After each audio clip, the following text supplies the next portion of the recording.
Welcome back to the channel, coin collectors and history lovers. Today we're diving into one of the most misunderstood and surprisingly intriguing coins in the Kennedy half-dollar series, 1971 Kennedy half-dollar with no mint mark. On the surface, it might look like just another half-dollar you find in jars or piggy banks, especially when it's dirty and worn. This coin has a story that feeds into the broader narrative of U.S. coinage, minting changes, and collector demand. Whether you're a seasoned numismatist or a curious beginner who found one in circulation, you'd be shocked to learn that under the grime and normal circulation wear, a humble piece of metal could be the key to a substantial auction value.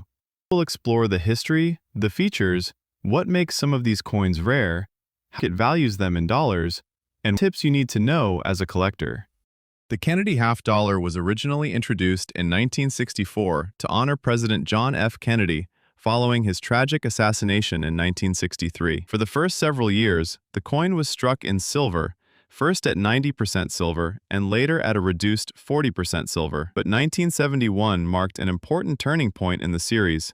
It became the first year that Kennedy half-dollars were struck entirely in copper nickel clad, eliminating silver entirely. For collectors, this transition reflects shifts in U.S. monetary policy and changing public demand for half-dollars. Coins struck in 1971 without a mint mark were produced at the Philadelphia Mint, which, at the time, did not place a P on circulation coins, a tradition that would not begin until 1980. As a result, these coins are identifiable exclusively by the absence of a mint mark, which is part of what makes them distinctive in the broader Kennedy half-dollar set. A 1971 Kennedy half-dollar with no mint mark carries all the classic design elements that define this series. On the obverse is the familiar left-facing portrait of President Kennedy, surrounded by the inscriptions of Liberty and In God We Trust, with the date of issue just below Kennedy's profile. On the reverse, you'll find the presidential seal, a heraldic eagle clutching olive branches and arrows, with United States of America and half-dollar encircling the design. This basic design, by Gilroy Roberts and Frank Gasparo,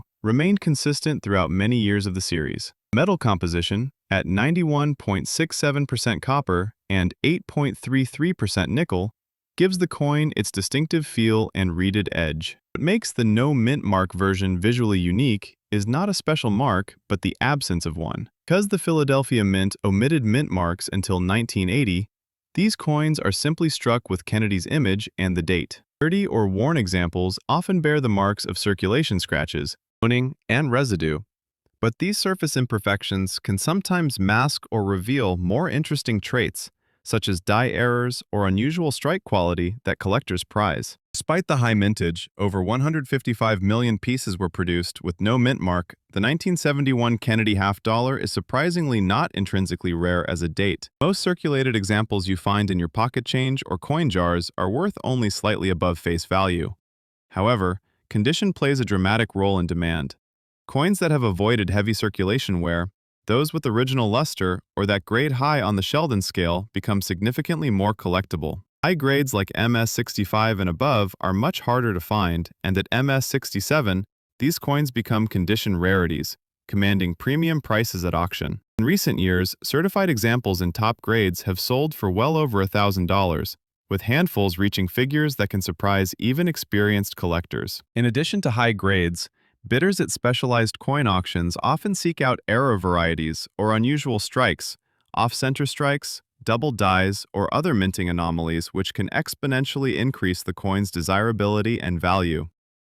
While most 1971 no mint mark coins are common and inexpensive, these error pieces or top-graded specimens are what truly put this date on the radar of high-end collectors. What is a 1971 Kennedy half-dollar with no mint mark worth? Short answer is, it depends on condition and rarity. Everyday worn condition, especially when dirty, scuffed, or heavily circulated, most of these coins are traded near their $8.9 million at auction. Auction records show certified MS67, no mint mark 1971 half-dollars selling in the low thousands, illustrating how condition scarcity influences price far more than sheer age. These figures are dynamic and fluctuate with the market and grading trends, but they give an idea of how a worn or dirty coin can, under the right conditions, become a big value auction piece rather than just loose change. If you're a collector holding a box or roll of 1971 Kennedy half dollars with no mint mark, don't discount every coin as just worth face value.